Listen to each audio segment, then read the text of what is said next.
Good morning students. Welcome to online classes provided by MDN Public School Kalayat. आज हम public administration लोक प्रशासन के lesson 4 supreme court of India के lecture 2 में पढ़ेंगे सर्वोच्च न्यायालय के कार्य तथा शक्तियों का वर्णन करें। इंपॉर्टेंट है वेरी। सर्वोच्च न्यायालय के कार्य और शक्तियों का वर्णन।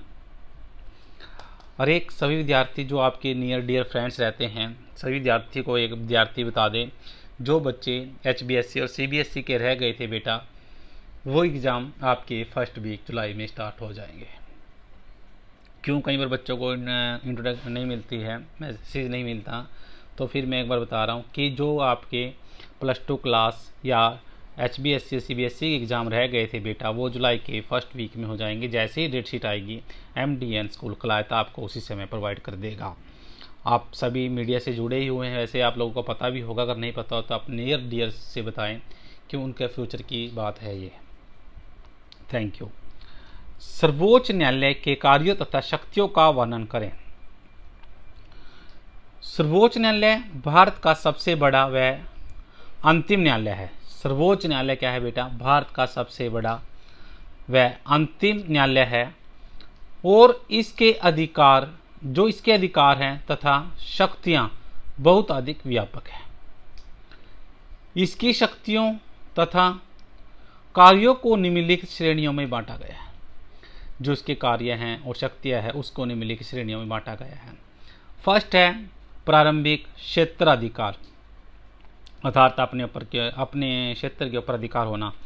जिन विवादों को सर्वोच्च न्यायालय की सीधी सुनवाई होती है, कोई विवाद हो जाता है आपस में, झगड़ा वगैरह, जो भी कोई विवाद है, ऐसे विवाद जिनको सर्वोच्च न्यायालय की सीधी सुनवाई होती है उसे प्रारंभिक क्षेत्राधिकार कहते हैं। कहने का तात्पर्य क्या है बेटा? अगर कोई भी विवाद ऐसा हो जाए और जिसकी सुनवाई सीधे ही किसको करनी पड़ जाती है? सर्वोच्च न्यायालय को, उसे ही प्रारंभिक क्षेत्राधिकार कहते हैं। इन विवादों का इससे पहले किसी अन्य न्यायालय में ले जाने की आवश्यकता नहीं होती। जो ये विवाद होते हैं सीधे ही सर्वोच्च न्यायालय में जाते हैं, जिसको आप प्रारंभिक क्षेत्राधिकार कहते हैं बेटा। इन न्यायालयों को किसी भी अन्य न्यायालय में ले जाने की आवश्यकता नहीं होती। प्रारंभिक क्षेत्राधिकार निम्नलिखित हैं।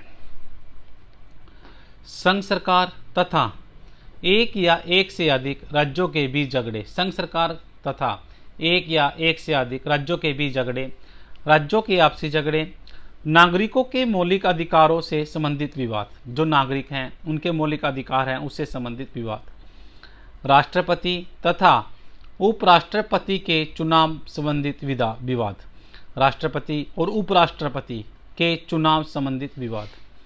ऐसे झगड़े जो 2 या 2 से अधिक राज्यों के बीच हो, उनका संबंध संविधान या किसी कानून की व्याख्या आदि से है।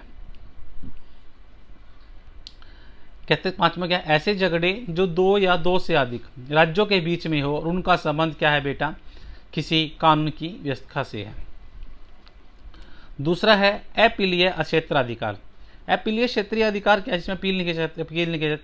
ऐसे विवाद जिनको सर्वोच्च न्यायालय में सीधा नहीं ले जा सकते। जैसे प्रारंभिक क्षेत्राधिकार क्या था बेटा? ऐसे विवाद जिसको सीधा ही सर्वोच्च न्यायालय ले जाया जाता था, और अपीलीय जिसको सीधा सर्वोच्च न्यायालय नहीं ले जाया जा सकता, उन्हें अपील के आधार पर ही सर्वोच्च न्यायालय में ले जाया जाता है।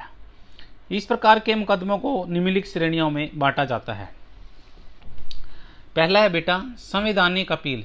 यदि उच्च न्यायालय यह प्रमाणित कर दे कि किसी मुकदमे में संविधान की किसी धारा या कानून का कोई महत्वपूर्ण पर्सन नियत है, कि संविधान की धारा या कानून का कोई भी पर्सन महत्वपूर्ण इसमें नियत है, तो ऐसे मुकदमों की अपील संवैधानिक अपील कहलाती है।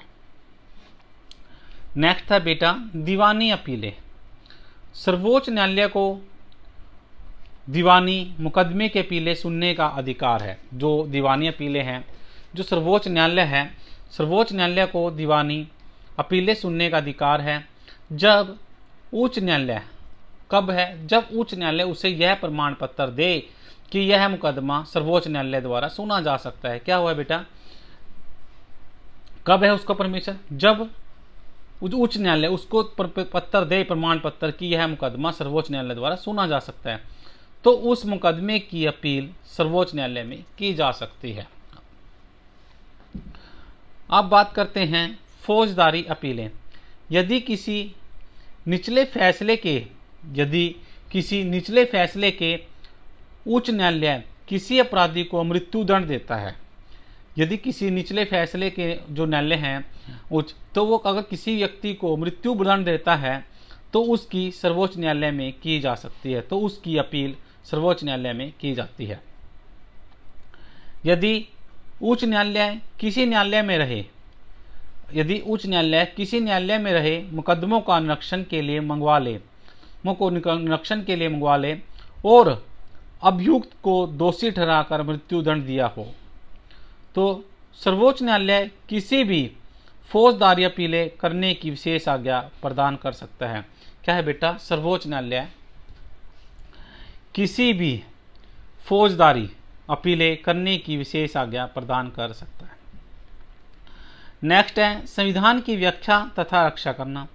सर्वोच्च न्यायालय का सबसे महत्वपूर्ण कार्य है, जो सर्वोच्च न्यायालय है बेटा, उसका सबसे मुख्य कार्य है संविधान की व्याख्या करना तथा उसकी रक्षा करना है।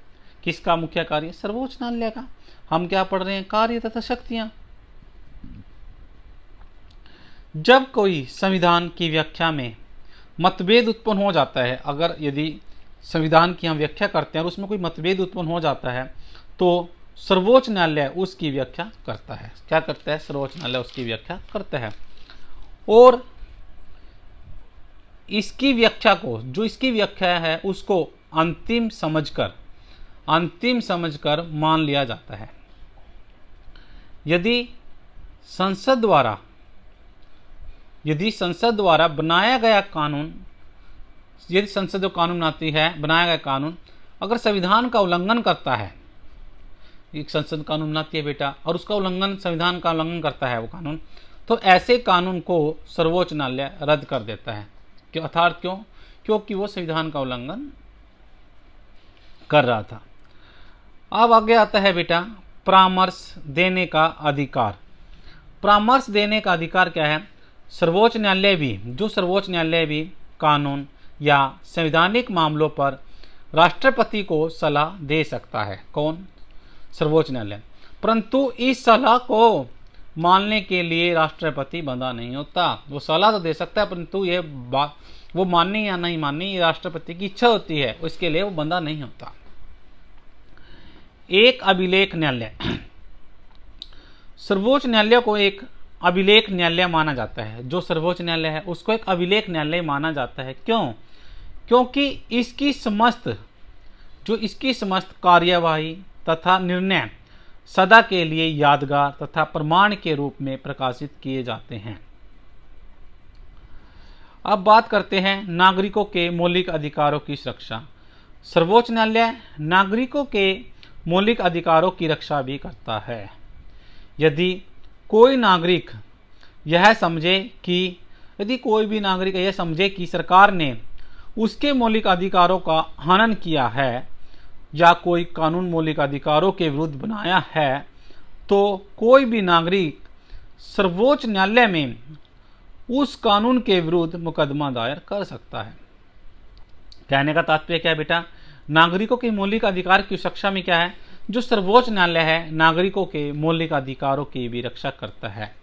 यदि कोई नागरिक यह समझे कि जो उस मौलिक अधिकार बने हैं सरकार ने उसके जो मौलिक अधिकारों का हनन करता है या कोई कानून मौलिक अधिकारों के विरुद्ध बनाया गया है, कोई मौलिक अधिकारों के विरुद्ध कानून ऐसा बनता है, तो कोई भी नागरिक सर्वोच्च न्यायालय में उस कानून के विरुद्ध मुकदमा दायर कर सकता है।